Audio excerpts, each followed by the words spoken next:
Using civilians as a means to achieving military goals is considered a war crime and a gross violation of the international laws governing armed conflict. Israel sees the use of human shields not only as a violation of international and national law, but as anathema to the moral and ethical underpinnings of its own society. For Palestinian terrorist organizations led by Hamas, using innocent civilians for both offensive and defensive purposes is not a moral aberration, but a fundamental element of their combat doctrine.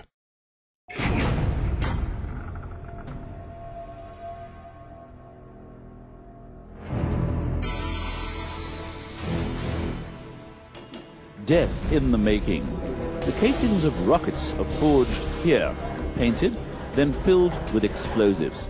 The act of directing attacks against civilians and civilian targets contravenes the principle of distinction, perhaps the most fundamental of the laws of armed conflict. According to this principle, parties must at all times distinguish between civilians and combatants. Moreover, it is strictly prohibited to direct attacks at civilian objects or civilians not taking a direct part in hostilities.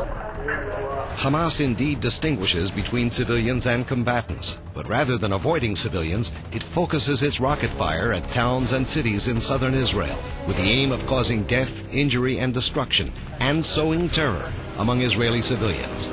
In contrast, when dealing with densely populated Palestinian civilian areas, the Israel Defense Forces make great efforts to spare innocent lives, often limiting its military objectives and putting its own troops at increased risk. The IDF uses several methods in order to allow innocent bystanders to evacuate targeted areas. It provides advance notification by airdropping printed warnings.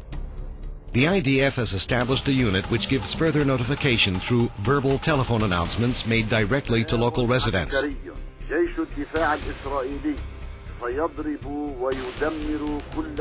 It also sends text messages directly to mobile telephones. When civilians have either been forced or chosen to remain near targeted areas, the Israel Air Force uses precision strikes only against identified targets, as in this image, with minimal, if any, collateral damage to innocent bystanders.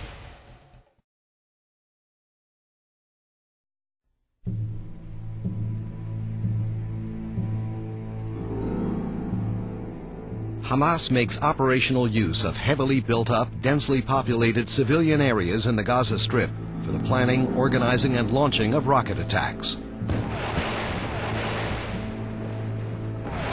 Moreover, Hamas makes use of civilian facilities such as universities for weapons development and systematically uses protected civilian areas such as schools, private homes, hospitals, and mosques for its industry of weapon smuggling, hiding and storage of rockets, explosives, and ammunition, as well as the illicit harboring of combatants. Here we see the entrance to a weapons smuggling tunnel situated directly under a bed in a residential home. Hamas uses the protected status of places of worship to launch rockets from a mosque in the refugee camp of Jabalia. The last image of Hamas firing from a children's school, knowing full well that the IDF normally refrains from firing within a close radius of such sensitive buildings, further demonstrates the fine web of terrorist and civilian infrastructures woven together by Hamas. These examples are expression of Hamas doctrine to integrate both infrastructures, forcing innocent civilians to serve as human deterrents against Israeli attack.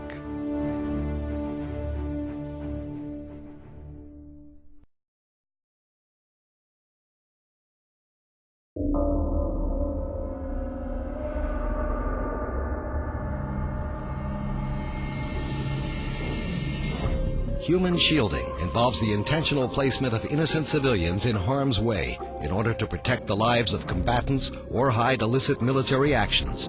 The forceful sacrifice of an innocent sanctity of life is considered a war crime, but first and foremost, it is a reprehensible violation of the universal concept of human decency. Hamas has fully integrated human shielding as a basic element of its terrorist doctrine, initiating live fire attacks against Israel Defense Forces from within civilian crowds, hiding weapons manufacturing facilities and storage depots in residential buildings, and places of worship. فتحت الجوال وإذا به يسأل أنت أبو بلال الشعبي؟ قلت نعم. فقال أنا الأمن الإسرائيلي معك 5 دقائق دخلي أنت أولادك. فقفلت الجوال على الفور واتصلت ببعض الأصدقاء فهرع الأهالي عبر مكبرات الصوت وبلأوا سطح المنزل وظلوا حتى الآن يعني مرابطون على سطح المنزل إلى أن يشاء الله سبحانه وتعالى. Civilians, including women and children, are also exploited by being placed at military targets which Hamas expects to be attacked.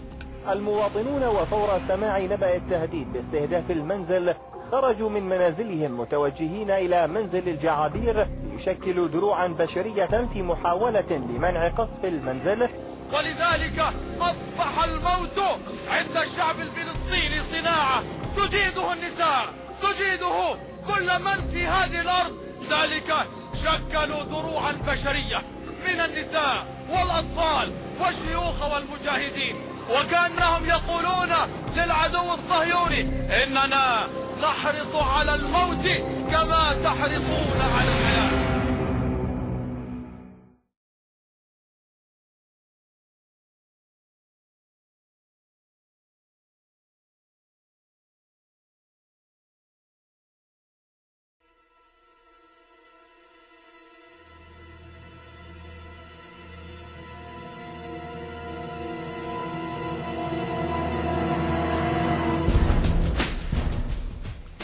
Despite universal consensus on the status of children as a protected population, Hamas has shown no respect for this fundamental axiom, nor mercy for the children themselves. Hamas begins the process when the children's minds are still pure and unprejudiced, indoctrinating them to blind hatred of Jews and Israelis and a lust for sacrificing their lives in the name of holy jihad.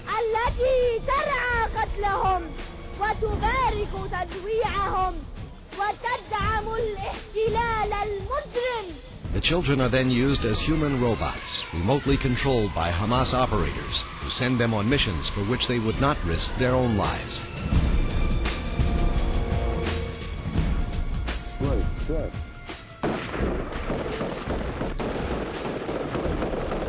Under the guise and protection of their age and assumed innocence, these children are used as spotters in the front line of combat, used to retrieve weapons from fallen combatants, used to play in Qassam rocket launching areas to deter Israeli attacks.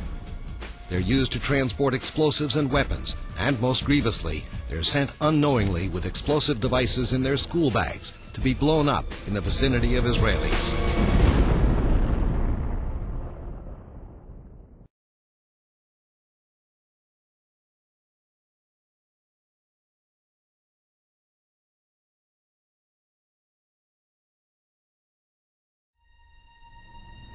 It is clear beyond any doubt that in its armed conflict against Israel and Israeli civilians, Hamas has systematically and deliberately perpetrated the most serious violations of the basic principles of moral decency and international law.